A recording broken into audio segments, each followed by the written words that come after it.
Halo, selamat malam Sobat Peziarah sekalian. Jumpa lagi dalam podcast Peziarah.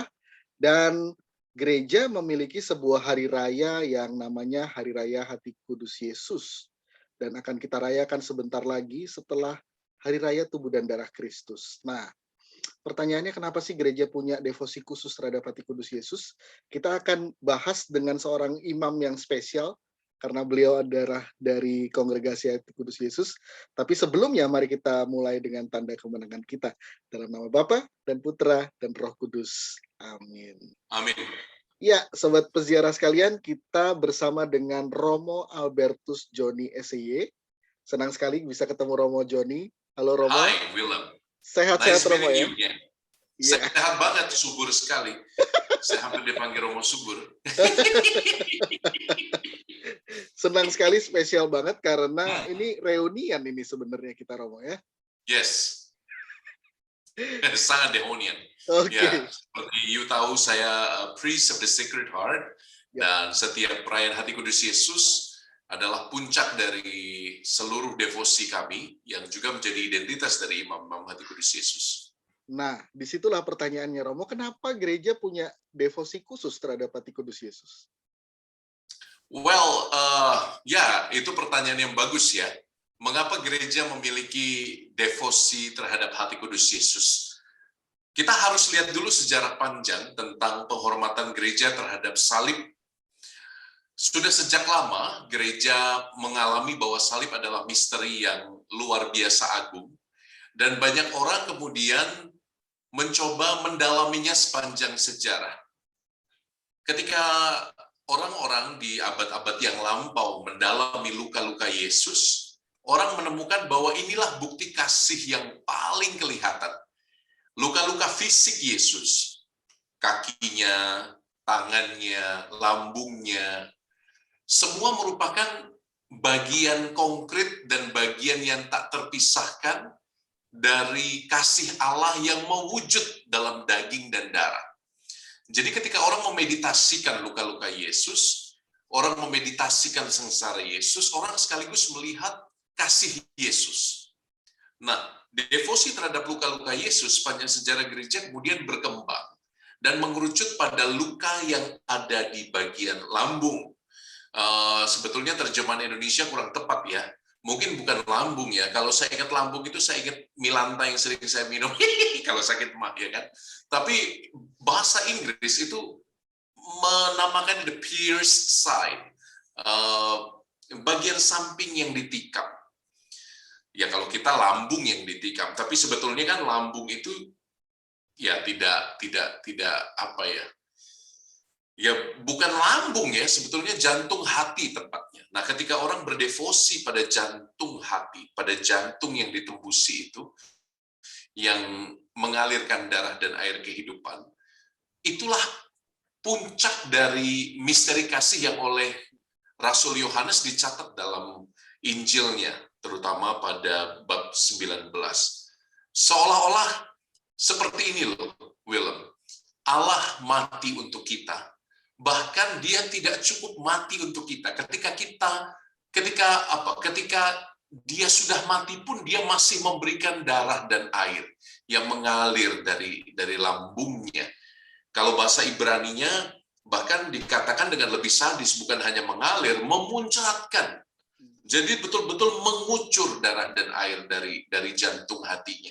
Lambang dari cinta yang diberikan sehabis-habisnya. Dia katakan, inilah hidupku. Kau menganggap kematianku tidak cukup, ambillah segalanya, ambillah semuanya. Jadi itu momen paling mendalam yang kemudian direfleksikan dan berkembang sepanjang sejarah. Nah, kita bersyukur Tuhan Yesus menampakkan diri kepada Santa Maria Margareta Alacoque dan memerintahkan supaya ada penghormatan terhadap jantung hatinya. Nah, pada saat itulah kemudian gambar atau lukisan fisik dari jantung hati yang bernyala itu diberikan kepada gereja dalam penampakan di Paray-le-Monial di Perancis pada abad ke-18. Kemudian devosi ini tersebar kemana-mana dan ya menjadi lambang yang paling kelihatan dari kasih Allah. Jantung yang tertikam itu seolah mengatakan aku mengasihimu dengan segalanya, dengan segala yang kumampu. Bahkan kalau kematianku tidak cukup untuk membuktikan kasihku, sesudah kematian pun aku berikan kepadamu darah dan air, lambang cintaku padamu. Isn't it beautiful? Sangat romantis ya, devosi itu ya. Jadi kami terkenal memang sebagai pria-pria romantis. Gitu, Willem. Wah, saya Ya. saya merinding loh dengar penjelasan dari Romo Joni ya, bahwa memang Ya, sedalam itu. iya sedalam itu ya. Jadi hati kudus Yesus tidak bisa terlepas dari salib, tidak bisa terlepas dari kasih Allah yang sungguh luar biasa, dan itu semua mulai setelah adanya penampakan secara khusus kepada Santa Margareta Maria Alacoque. Luar biasa devosi ini ya Romo. Tapi saya masih penasaran, kenapa kemudian yang ditonjolkan adalah hati, Romo? Karena itu memang gimana ya, itu hasil dari intisari refleksi orang terhadap 5 luka Yesus. Saya seringkali bertanya, kok tidak tangannya saja ya? Mungkin ada devosi tangan bolong atau devosi kaki bolong ya kan? Di Indonesia kita mengenal sundal bolong. Tapi kenapa? Yang bodoh-bodohan aja ya. Tapi bagi saya mungkin hati yang ditikam itulah yang menjadi pilihan Tuhan yang mewahyukan diri kepada Santa Maria Margaret Alacoque, karena memang hatinya ditikam oleh kemalangan manusia, oleh dosa manusia, bahkan sampai hari ini. Hati itu kan menjadi pusat kemanusiaan ya. Seringkali kita digambarkan memiliki manusia tidak memiliki hati, maka bukan manusia gitu ya. Bahkan ada banyak gambaran hati lintas budaya dipahami sebagai pusat sekaligus emosional maupun rasional dari manusia. Jadi saya pikir ini adalah gambaran dari keutuhan manusiawi Yesus yang juga vulnerable terhadap dosa kita. Itu sebabnya Tuhan mengatakan kepada penampakan kepada Santa Maria Margaret Alacoque, buatlah reparatio, buatlah pemulihan. Aku mencintai manusia dengan hati yang berkobar, tapi apa yang kudapatkan? Cinta yang suam-suam kuku. Maka cintailah aku dengan berkobar. Tuhan rindu mendapatkan cinta kita. Nah, seruan ini paling tepat digambarkan mungkin bukan dengan kepala yang berduri atau dengan tangan yang bolong atau dengan kaki yang bolong, tapi dengan hati, saya pikir. Jadi itu seperti ada twofold manifestation of love. Di satu sisi kita melihat cinta Allah, Yesus sebagai Allah yang betul-betul berkobar cintanya, tapi di sisi lain kita melihat Yesus yang rindu untuk manusia agar dekat datang kepadanya. Saya melihat disinilah indahnya gambaran hati itu. Bukankah itu juga merepresentasi kebutuhan emosi kita juga kadang-kadang ya. Satu sisi kita dibakar oleh cinta, tapi di sisi lain kita juga membutuhkan kasih Allah dan sekaligus kasih orang-orang yang ada di sekitar kita. Jadi gambaran hati itu paling dekat, paling akrab menggambarkan apa dan bagaimana kasih dirayakan. Itu sebabnya di mana-mana kan I love you gitu kan, lambangnya hati ya kan. Lambangnya jantung, tidak ada lambangnya limpa atau batu ginjal gitu ya, tidak ada. Lambang cinta itu ya hati. Makanya masuk SC ya. Ini promosi hati yang bolong ini memang ya. Gitu, Willem. Tapi Romo, dengar-dengar devosi ini pernah dilarang ya?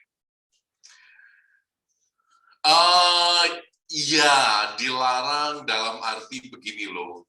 Kita harus tahu bahwa memang tulisan para mistik itu tidak dapat langsung diterima.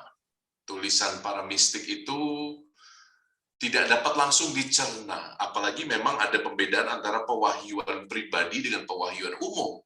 Pewahyuan pribadi, ya seperti misalnya saya baca kitab suci lalu mendapat inspirasi. atau ada yang berjumpa dengan Tuhan Yesus secara pribadi dalam vision, dalam penampakan. Ada yang mengalami lokusi batin, suara Roh Kudus yang ada di dalam hati berbicara menuntun kita. Jadi ada berbagai macam bentuk pewahyuan pribadi. Pewahyuan kepada Santa Margareta Maria Alacoque adalah pewahyuan pribadi yang awalnya memang beliau begitu bersemangat untuk menyebarluaskan, tapi kemudian tulisan-tulisan mistik itu kan berbeda dengan ajaran teologi yang lurus, tegas, dan kaku. Tulisan-tulisan mistik itu seperti puisi. Bagaimana kamu mau menilai sebuah puisi itu indah dan baik dan benar menurut kaidah-kaidah iman? Maka kadang menjadi sulit dimengerti tulisan-tulisan mistikus. Baru kemudian pelan-pelan, akhirnya dalam terang iman yang baru, dalam terang konteks dunia pada saat itu, pelan-pelan orang baru menangkap, oh ini maksudnya. Maka pewahyuan pribadi, indahnya dalam gereja Katolik, itu selalu diuji bersama waktu. Nah, dalam perjalanan bersama waktu itu bisa jadi dilarang sebentar, bisa jadi dilanjutkan, atau bisa jadi berhenti sama sekali. Tetapi yang paling penting adalah buahnya.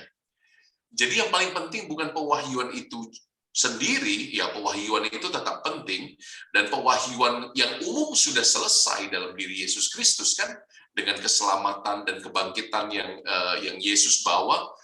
Tetapi pewahyuan pribadi, yang tadi saya bilang lokusi batin, penampakan pribadi, itu adalah delicate things yang kita tidak tahu kebenarannya, karena diwahyukan pribadi-pribadi. Kita hanya tahu kebenarannya setelah diuji bersama waktu.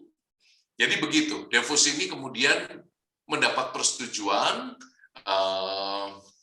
pada abad ke-19, bahkan Paus mempersembahkan seluruh dunia kepada hati Yesus yang Maha Kudus.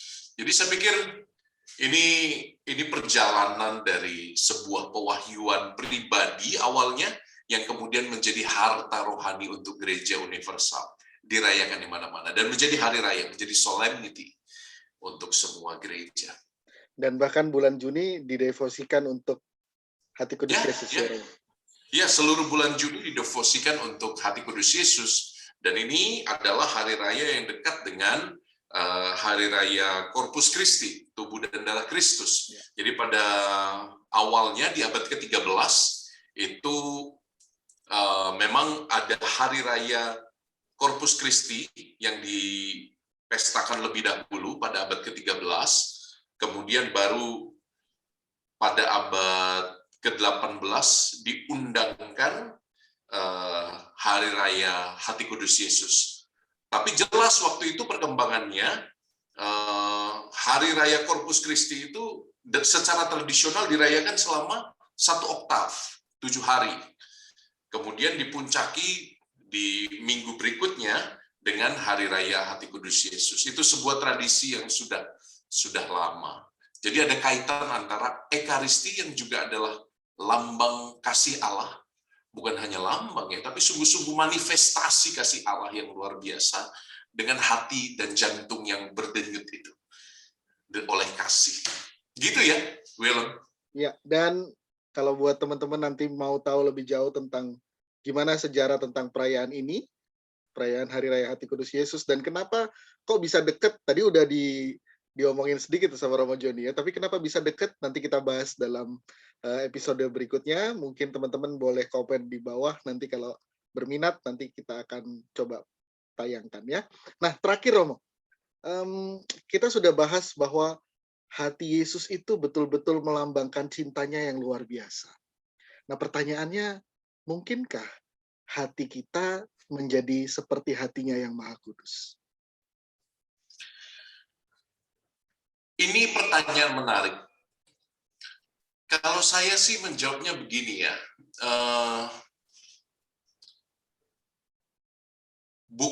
pertanyaannya bukan mungkinkah hati kita menjadi seperti hatinya. Mungkin mari kita masuk ke misteri yang paling dalam dari misteri kasih. Teman-teman, ketika engkau mengasihi, ketika engkau mencintai, Allah hadir di situ. Dan ketika engkau betul-betul mencintai dan mengasihi dengan sungguh, hatimu tuh ditransformasi menjadi hati Allah sendiri yang mengasihi. Saya pikir ini misteri yang paling besar menurut saya dalam iman Kristiani, dan ini ada kaitannya dengan Ekaristi juga.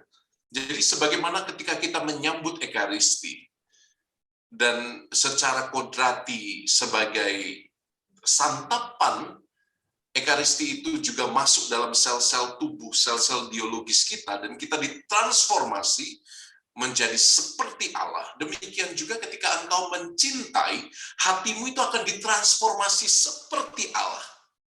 Jadi, pada level yang paling dalam, teman-teman, ketika engkau mencintai dengan sungguh, ketika engkau mencintai sampai pada titik seperti Tuhan Yesus bilang, engkau mengasihi sampai pada titik engkau rela menyerahkan nyawa bagi sahabat-sahabatmu. Pada saat itu engkau hatimu menjadi seperti hati Allah. Ini salah satu misteri union yang menjadi salah satu spiritualitas dari hati kudus Yesus.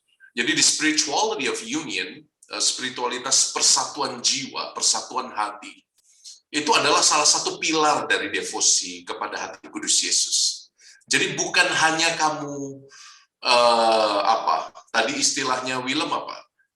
Istilahmu apa tadi Willem? Pertanyaannya, mungkinkah hati kita menjadi seperti hatinya yang Maha Kudus? Menjadi seperti hati Allah, bukan hanya menjadi seperti, tapi betul-betul menjadi hati Allah. Hatimu mencintai dengan hati Allah. Isn't it amazing, teman-teman? Saya pikir ini salah satu core spirituality yang betul-betul menghantar kita pada definisi teologis tentang surga misalnya. Surga itu kan bukan tempat, tapi surga adalah relasi. Surga adalah union, Allah yang di dalamku dan aku di dalam Allah. Maka ya itu ya teman-teman ya.